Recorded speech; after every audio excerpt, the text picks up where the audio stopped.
Hello, welcome to the start of week 1, introductions. This is the agendas and outcomes for module 1 for English 101. We're going to cover a couple important details. We're going to do what we call housekeeping. You'll see that I do this periodically throughout the semester. Obviously, I have to start with that because we've never met, we've never had an opportunity to even talk. So you'll see that this is a very raw format. You'll see that even right now I'm just using OBS so that you can kind of see the work in progress as we build the class, as we sort of progress and compose, which is the point of composition. You'll note that I'm using a multimodal format without using a video camera because I believe right from the start of the conversation that for these type of videos, seeing my face bobbing along in the corner isn't necessarily helpful or productive for me to show you the things that are important and relevant to our conversation as we work through each module for the next, 13, 14 weeks, not including the final. So I'm going to minimize this.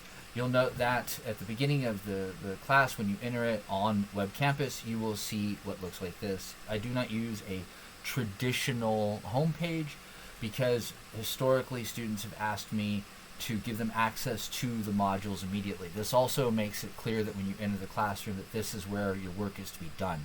I've had problems in the past where students didn't know to go to the modules until a couple weeks into the course, and that created some confusion. So right away when you open my class, you'll see what looks like, I'll even switch this over to student view so you can kind of see what we're looking at, something that looks like this. Introduction, start here, coffee house, week 1 agendas. Now, when you click start here, you'll note that I explain a lot of things here that I don't want to go over again. If you're looking for more information about what English Composition 1 looks like, there's a good disclaimer here. You'll note that it says the class is the first major step towards speaking, writing, and thinking in the language of higher education. Now, that doesn't mean that these things aren't valued outside of higher education. This means that this sort of allows you to start to see how things go together and start to create academic text. Text being a very broad word that could include images, it could include audio and video. So over the course of many years, students have asked me, why do I need to take an English course? They've even dropped the occasional F-bomb with that, which I think is interesting.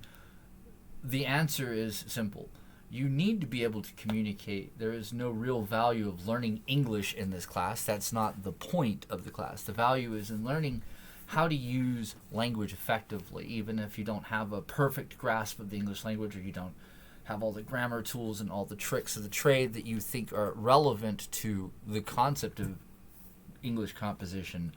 What you do have is the understanding of what you're trying to say. We're going to work over the course of the semester to clarify that and to give your words value, what we call ethos or expertise, through your ability to show that you can reference appropriate citations, that you can understand how to do some research, that you understand how to put things together. Now, because this is an English Composition 1 class, the expectations are a little less daunting. So I would like you to think of the class more as a sandbox where it's okay to have bumps and bruises and not use the tools exactly right, not use the toys, because language is a toy, right? We can do a lot of things with that toy that create and construct different perspectives.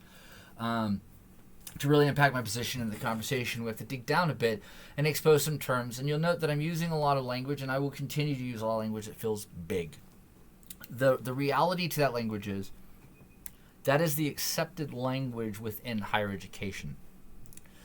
It's the language that professors and academics from undergrad through grad school through doctoral programs typically associate with certain concepts. So while it would be easy for me to find a quick, easy to access way of explaining that, and I will try to do that, it's impossible to take away the value of the word and their meaning.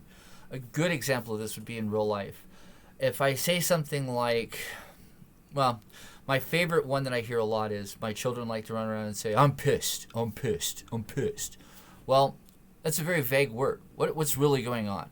And they'll say something like, well, I didn't get something in a video game I'm playing. So then my question becomes, are they really pissed? Is that really the word they're looking for? From their perspective, it is. But from my perspective, they're upset. It's not quite full pissed. Pissed is raging, veins bulging in your neck. You've lost your sense of reality. Instead, I want you to think of the academic languages as we're taking the words that we understand and we're escalating them. We're scaffolding them into bigger concepts, bigger ideas that may be challenging, and that's okay. Challenge is a normal, healthy part of development, in particular in education. So that would cover pretty much, I think, what I'm saying here in the second paragraph pretty sufficiently. You'll note that you can read it. There's nothing wrong with it. At the beginning of the conversation, I failed to mention one thing that's important, though, and that is that this word rhetoric plays into the conversation. You'll note that rhetoric is it's my forte. It's where I come from academically. It's what I understand. But it's not just about shamming people or convincing people to buy into my ideas or listening to politicians and picking one over the other because one told you something that you believe more than the other. That dirties the word rhetoric in ways that I don't think is fair. And then the other half of the conversation, as you're reading here, if you're following along, is the word environment. Now, environment is usually, again, hamstrung with the word rhetoric. And when we say something like environmental rhetoric, people immediately start jumping all over the place. They're either for or against the concept of environment. I don't want you to think of environment as a for or against conversation in this context.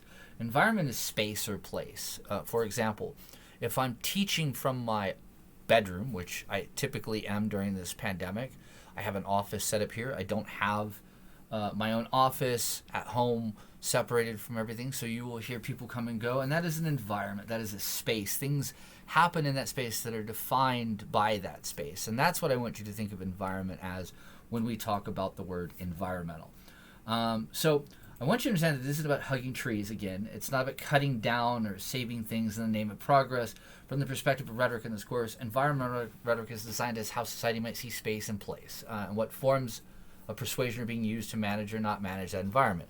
For example, in the middle of this conversation, if my wife were to sneeze or one of my children were to walk into that would construct a different rhetoric. It would change the way you are persuaded, and that's okay. There's nothing wrong with that. But I want people in my classes to start to understand what the value of that is, so that when they think about how they're writing, what they're composing, even the music that's being played creates a space or place. So those are the type of things I'm talking about. You'll note that I have a little about me. I'm not going to read it all. I will condense it to this. I recently, within the last couple of years, during the pandemic, effectively wrapped up my academic education for my doctorate. I have a PhD in rhetoric and composition that I earned at UT El Paso. My research is not framed in a social justice context. Which I think sometimes comes out of listening to the people that I worked with and even the voices in the academy at the time. Instead, rather, it's about empowering students. I don't like to take an activist role. I like to take an active role. Hence the reason why even this video is not just provided from 2 semesters ago or 2014 or whatever like other people I've had the pleasure of taking classes with do. Instead, I try to keep it organic and fresh and original for you each semester, at the beginning of a semester in particular, so that you have an understanding of where we're at. While I will use a lot of fancy jargon, I will use the language of the academy, I will again try desperately to always draw you and your understanding and your experiences to that conversation. But prior to my academic career starting, I had a background in newspapers and military journalism, where I worked as an editor-in-chief. I worked as a journalist, a photojournalist. I did a lot of different things. I've had many hats in that industry. And so you'll hear me make a lot of references to conversations in the journalism field where I'm drawing connections back to what, for the most part, is the easiest way to break down writing into the who, what, when, where, how, and why for any conversation. So, with that said, that kind of gives me, or you, more information about me, and I think that's probably where we'll leave that. So our next step will be, obviously, the course syllabus. I have it open in two different places, so forgive me if I sort of tab over with you on this. It's right here. So you have all my information here. My name, which I haven't given, but you should know, is Dean Straight. I go by Dr. Dean, Dr. D, Dr. Straight if you feel like you have to be super formal. I don't have an issue with you calling me just Dean even. Do not use my first name. I know my email has it. I don't like it. I don't use it. If you're emailing me using it, then it means you didn't listen to this conversation and you're not valuing me or my request. So let's start from there. My phone number is being made available. It's 775-271-0602. It is my personal number. I give it to all my students so that if there's a need, you can text me to communicate with me, in particular with the fact that we're really not able to meet in person typically, and even more so during this pandemic. I've been told we should not be on campus any more than we need to, and we're not really supposed to be doing office hours in person for at least a couple days, maybe 3 weeks. So while my office hours are listed here, and I am behind the library in room 127, I am there Monday, Wednesday, and Thursday, typically from 10 a.m. to noon. I am also available to meet you virtually anytime via Zoom, FaceTime, or Google Chat with an appointment.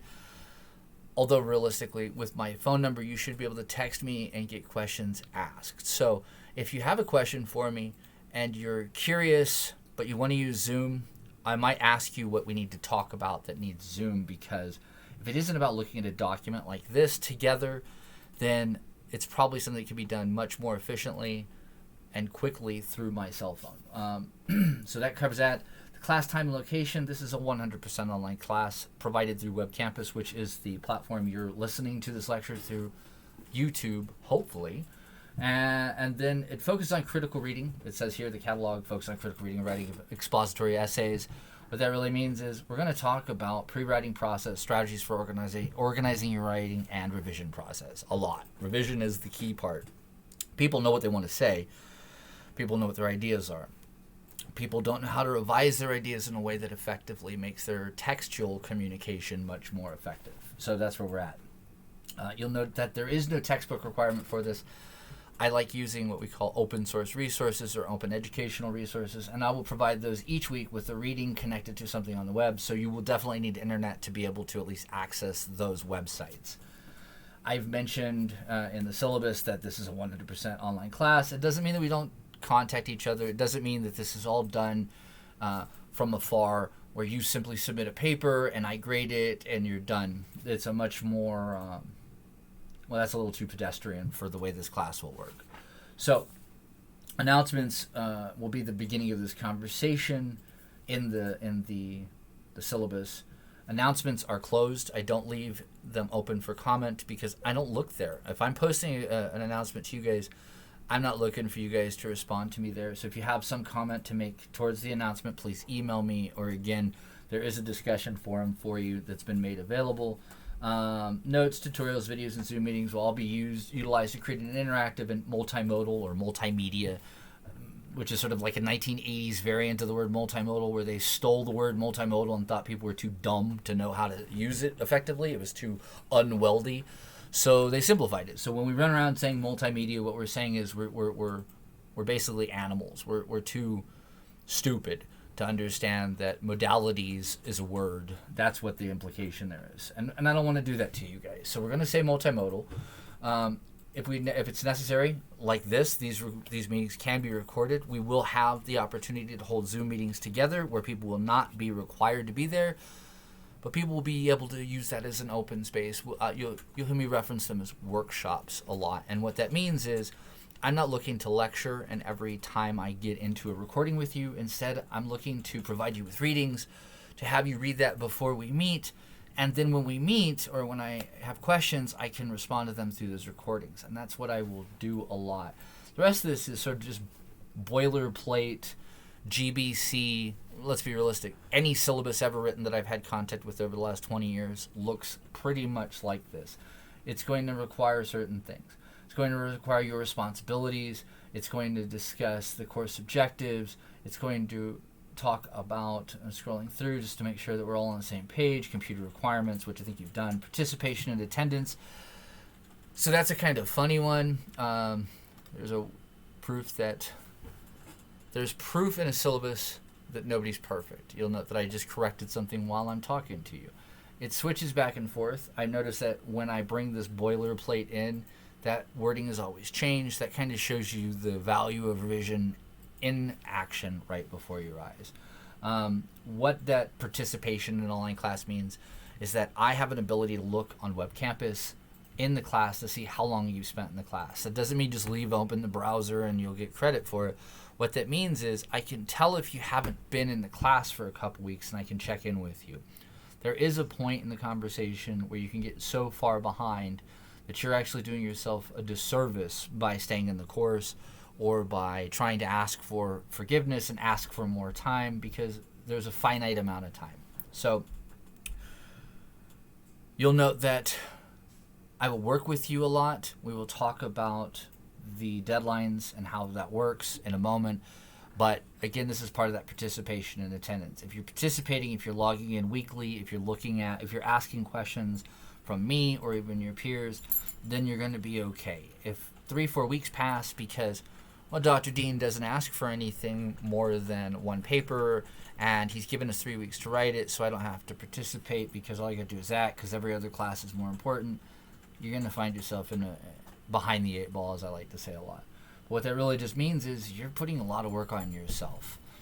So for assignments and late policy, my policy with assignments is pretty simple. There is a deadline. Yes, I'm flexible on deadlines. I will discuss deadlines in many ways with you guys as we're working on a project or something's coming up. I'm sort of, it's called hermeneutics, where I'm adaptive to the moment. I will always be adaptive to the class, to you, to the individual and the class and my time as well. But what that means is I'm not going to provide a calendar for 16 weeks worth of work, because if you see that something isn't due until May, you're not going to do it till April anyway. So it's better that we work and navigate and negotiate what those deadlines look like as we set up each assignment. And that's how I like to do this. However, once an assignment deadline is set by you and I, considered a democracy, that deadline cannot be moved. If you're going to be late, if something's coming up, if there's a problem, you're being proactive in different ways. And see, there's another one. That's funny. I'm going to fix that right now. So you'll note that the goal for any deadline is so that I have enough time to grade it. If you ask for an extension after the fact, I've already done the grading. You're going to get a different grade than what you expect. I'm going to keep scrolling through here. Cheating, falsification, plagiarism, those things I think are pretty standard. Everyone understands how that works. Don't cheat. Don't attempt to use or provide others work without without authorizing them through me. Don't ever try to pull text into a document that has been written by someone else without giving them credit, those type of things. Let me see here. That's obviously falls under plagiarism. I think that covers all of it. So going back to the class and the module, we're almost done for this week. I want you to begin by understanding some concepts that are in the reading connected to the word genre. We're going to also be picking our topics this week. Now, you will note that I wrote that the topic selection assignment is due Monday. Your week 1 forum is due Thursday, a couple days from now. That response, the responses to that, should be on Sunday by noon. That forum is pretty simple. We'll look at it here. It's introduce yourself. This reading and observe the embedded video works. Take notes of strong areas and weak areas and return to the course discussion, and using those notes you'll respond to it. This is part of your introduction. So I think that's pretty simple and self-explanatory. We're going to go back and look at the assignment really quickly. The topic assignment. What I want is about a 250 to 500 word explanation of your topic. You'll note that I don't pick a topic for you. I don't pre-select topics. I don't give you a short list of topics to choose from. However, I mentioned environmental rhetoric. I would like for you to think about space and place as really important concepts about which you should construct your topic from. That means I would like you to think from a position about a place or a space more so than an abstraction. I'd rather not hear about something like gun control. There is no place or space for that, right? I don't want to hear something about abortion rights. Again, those are concepts, not spaces or place. This allows for you to find a lot more information about a topic you pick from if you start to sift through and find things that can be discussed from multiple sides, not just a binary. And it will make for a more robust research material being accessible to your topic. As you can continue to read, I would like you to explore space and place from a position you find relevant to your choices and ideas that must be substantiated by academic scholarship. What it really means is make sure that it's something that you can find in a library or has been vetted by researchers. It's the traditional boilerplate concept of don't use just a random website, a .com, to talk about something. You're going to have to use JSTOR. You're going to have to use EBSCO. There are these databases that are available at library, which sort of ties into my next point, which is I would definitely make sure to use this week, because I'm not giving you any big moving assignment, to reach out and make sure that you understand how to use the research tools available to you from the library. The library does have a really cool little quick, concise class that's available, I believe. If you just go in and talk to them, they will definitely be able to walk you through it just as effectively. So if you're not in the area and you need their help, you still contact the research library here at GBC and find the material you need and an understanding of how that works. You'll note that for my example for this topic selection, I've provided, just going out of my way to show you a few different things, how those references might look. These are all examples found through JSTOR via the Great Basin Library database. And so I believe that you should be okay finding this stuff. I value APA, not MLA. I know that a lot of people understand and have been taught MLA, so I will not grade you on APA necessarily for this course, but I will be teaching you how to use the APA for future courses, along with the information on the topic selection assignment and how that works. Once you do the reading, you'll kind of understand what that looks like. You'll also see that there's a rubric provided that should be able to lay out what my expectations are for these 250 to 500 words. And that is about that. So let me leave this. Scroll down, make sure that there's nothing else. The deadline for this particular assignment, as you see here, is Monday, January 31st at noon. I think that pretty much covers everything that you'll need to worry about this week in this course. And again, if you have any questions, concerns, or need more information about the topic selection, please feel free to email me or text me. Otherwise, I hope you have a good week. There will be another pre-recorded recording next week, and then the third week we will have a Zoom meeting that will be recorded so that we can make sure everyone's on the same page going into week 3. So, have a good day. Goodbye.